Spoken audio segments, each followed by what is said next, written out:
हे आहेत पंढरपूर तालुक्यातील कासेगाव येथील तरुण शेतकरी गणेश जाधव।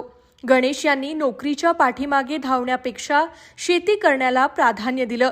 आज अनेक जण शेती करणं म्हणजे कमीपणा असं समजतात, मात्र शेती जर नियोजनबद्ध पद्धतीने केली तर ती फायद्याची ठरू शकते, हे गणेश यांनी सिद्ध केले।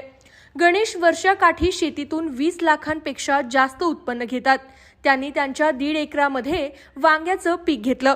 फेब्रुवारी महिन्यात त्यांनी 2,500 वांग्याच्या रोपांची लागवड केली।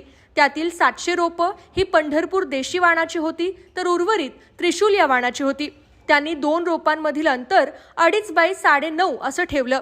रोपांच्या लागवडीपासून ते हार्वेस्टिंग पर्यंत त्यांना जवळजवळ 1 लाख रुपये खर्च आलाय। गेल्या 2 महिन्यांपासून ते वांग्याची हार्वेस्टिंग करतायत। सुरुवातीला वांग्याला दर कमी मिळाला, मात्र परत कॅरेटला 2,000 रुपये असा दर त्यांना मिळाला। त्यामुळे त्यांना जवळजवळ आतापर्यंत 3.5 लाख रुपये निव्वळ नफा मिळालाय। अजूनही 2 महिने वांग्याची हार्वेस्टिंग चालेल, त्यामध्ये त्यांना 7 ते 8 लाख रुपये नफ्याची अपेक्षा आहे। सगळ्यात महत्त्वाचं म्हणजे वांग्याची क्वालिटी उत्तम आहे।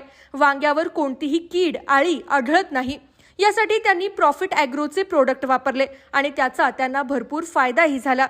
नव्याने शेतीकडे वळणाऱ्या तरुणांना ते सांगतात की शेती करण्याअगोदर मार्केटचा अभ्यास असणं महत्त्वाचं आहे व प्रॉफिट ॲग्रो या कंपनीचे प्रोडक्टही त्यांना फायद्याचे ठरले।